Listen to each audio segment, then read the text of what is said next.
Hi, John Marshall, the DrillMaster. This is the last Seminole Ridge, Army JROTC, unarmed platoon.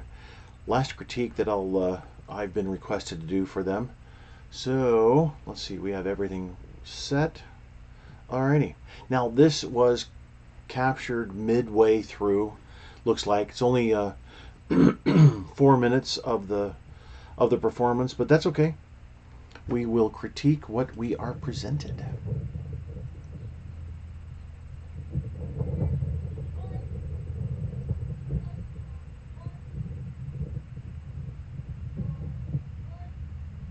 All right. So watch.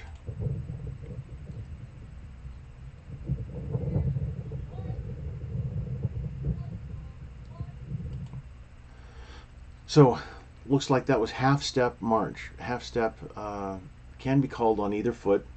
It's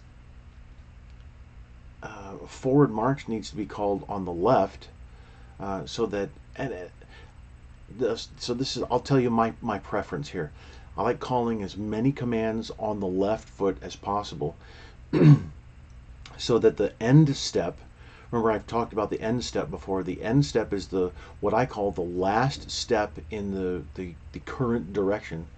The last, say, full step in the direction. If you're going for forward march, so we've got forward march, and then the right foot is the last step, the end step for it. You're not ending anything except half step, and then you're going to take off with a full step. So the last right step then is the right foot, and then you execute a full step then with the left, and it feels well. That was my training ever since I was in Air Force JROTC starting in 1979. So it just feels more natural to me. It might not feel natural to others, and I understand that, but I I prefer that.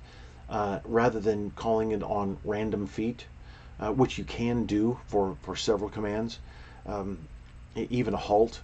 But I prefer the left foot method because it just it gets a certain muscle memory going, and it can be applied consistently then once it's established. So, but do you see how the team closed up a bit there? Going into the half step. Watch the spacing here, and then look at that. Look how they close up.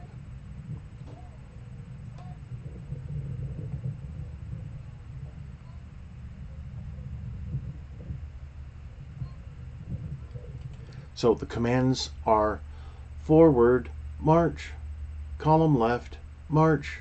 So that's not how we call commands. We call commands with forward, not forward, but forward. And notice let's call it the step method of calling commands. Forward, it's just a drop. It's not really a forward, it's forward. And what we're supposed to do then is this is called inflection. We're supposed to call forward, forward, and have the word, if you were to use it, that's why I'm scooping here. The visual representation would be a slight scoop there. Forward, and then way up here, march. But we have forward, which is monotone. Forward, even though you're dropping the inflection there, and even the volume. Forward, march. It's still monotone. So you've got to get away from that. And I know cadets, especially, unfortunately, especially Navy JROTC, that's one of the teachings for them, is to call commands badly, not per the Marine Corps order. Good job, commanders, stepping off like that. Well done. Mark time into the face-in march, and we did a skip. Don't skip. Don't bounce. Yeah. So it's supposed to be chain step, march, step, step, step. And So change step, march, step, step, step, and normal normal spacing on your steps there. Good. Spacing looks a little inconsistent side to side. Arm swing. Oh, I know that arm swing. So first squad leader, I know your arm swing. You tend to swing in front of your body, and you also incorporate a little elbow there as well. And again, did you see the technique was developed so that we got away from the skip. When I first was in the military, everybody skipped, everybody bounced, and I guess generals at whatever review, whatever parade, just didn't like the hop, and so the other method, the slide, more or less, was developed, and everybody slides now, and has done for years. Well, should for years, but see, we still have guys my age and older who used to skip, and that's all some of us remember is the skip. So the bad technique perpetuates with the old method that was used there. And again, let me go over sizing as well. Sizing here needs to be taken care of. You really need to implement a good sizing plan. And it doesn't look like it was used really well. Maybe I'm not not sure. I don't think so. So if you're going to size and leave the squad leaders where they are, fine, not a problem. Then everybody else should be sized. If you're going to size the whole platoon and the squad leaders really don't matter, then fine also.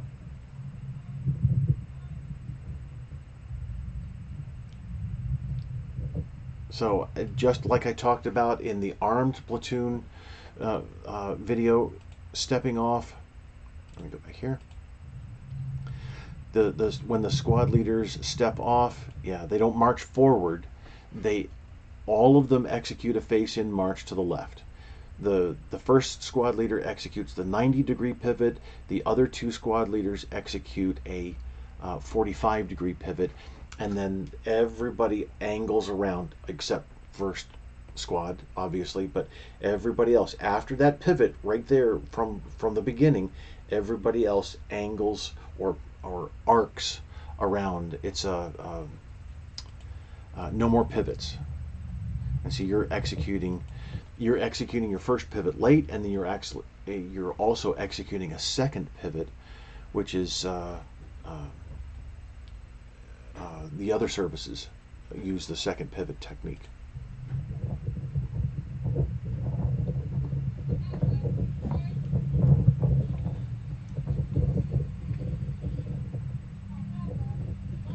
Arm swing is applied inconsistently throughout.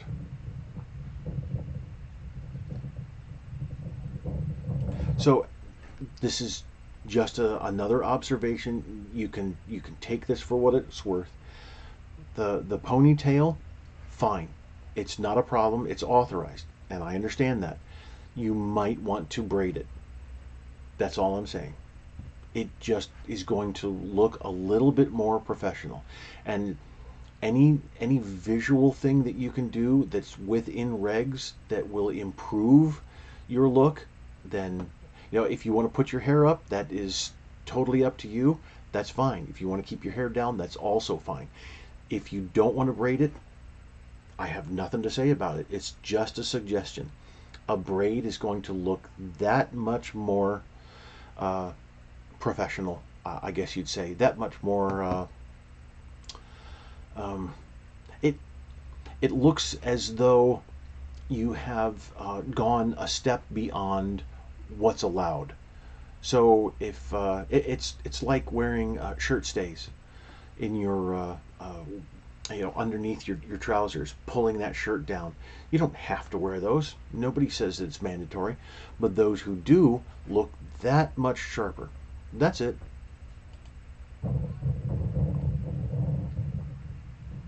So arm swing should be not bad. Okay, arm swing needs to be through that turn.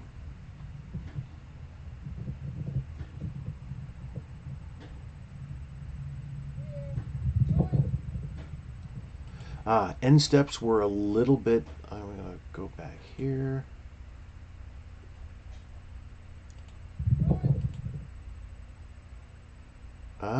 Interesting. I love being able to stop a video and then study what's going on here. So even though the video is not as clear as I would like, that's not a big deal. But let's look at the technique here. So alignment was a little bit out going into this pivot. I find this very interesting. You may not, but I love this, honestly. All right, so this gentleman right here, look how his right foot is actually off the marching surface. And this is relatively common. I've seen this many times. So both of the, I've done a study of rear march, and I don't know if I've published it yet. Anyway, so both, remember, platform, ball of the foot, everything forward. So that's where we pivot. Both of the feet are used to execute the pivot. You have to keep both feet on the marching surface to pivot, and then the left foot moves forward with that 30-inch step. So it's a 30-inch step, pivot, 30-inch step. Now, you need to also keep your walking base. Remember, walking base is the distance in between both the feet measured inside to inside, okay?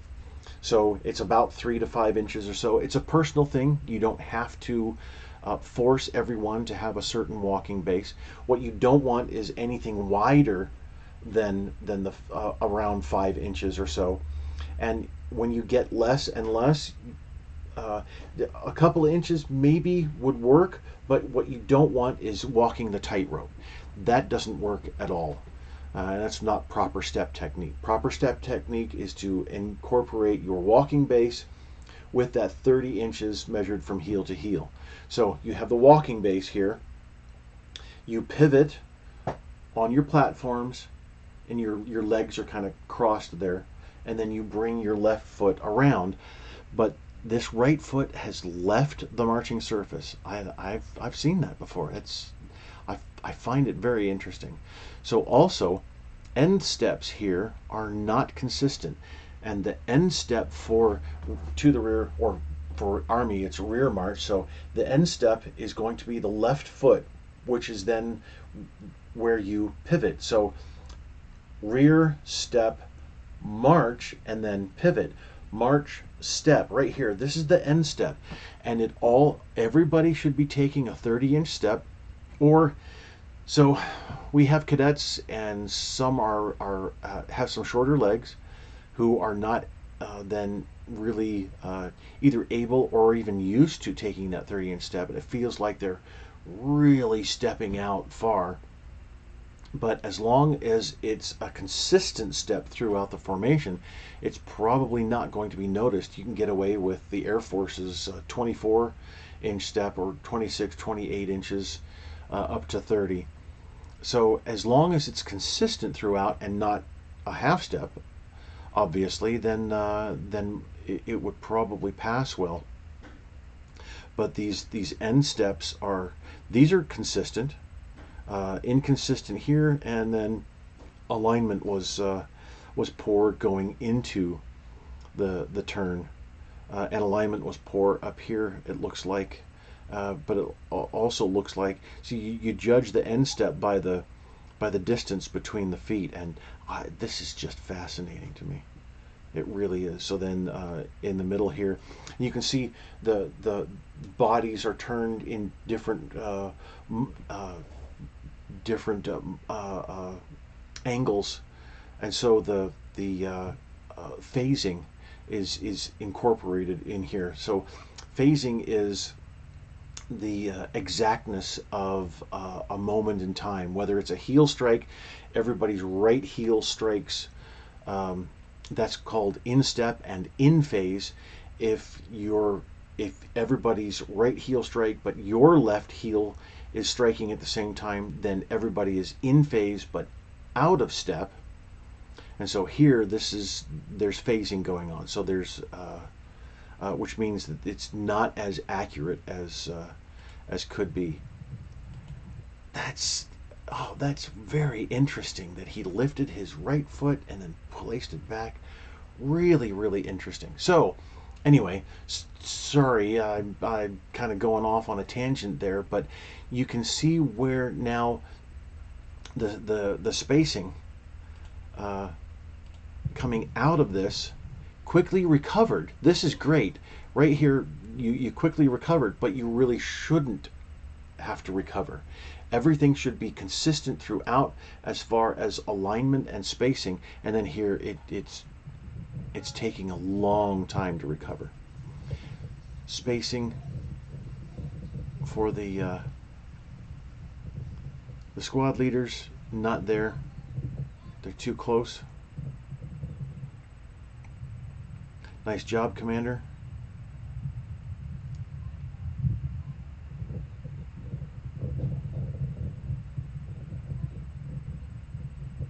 So it looked like a pretty decent half step there.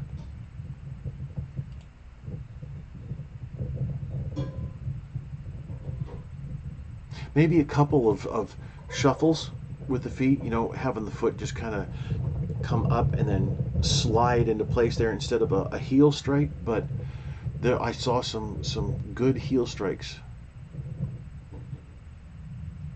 Nice transition. But do you see how the platoon expands? So and again, I find that also very interesting. So going into a column movement, you have to keep that same spacing. Transitioning through the column movement, I know it's a little strange keeping spacing when the whole formation is bent at a 90 degree angle there, but then coming through that transition and then marching off, you need to keep that spacing. And I talked about in the last video these two in the first element, the center two, keeping that triangle. Since you have 4 ranks, keep that triangle with the commander, and then everybody dresses towards the center to keep the commander centered on the formation.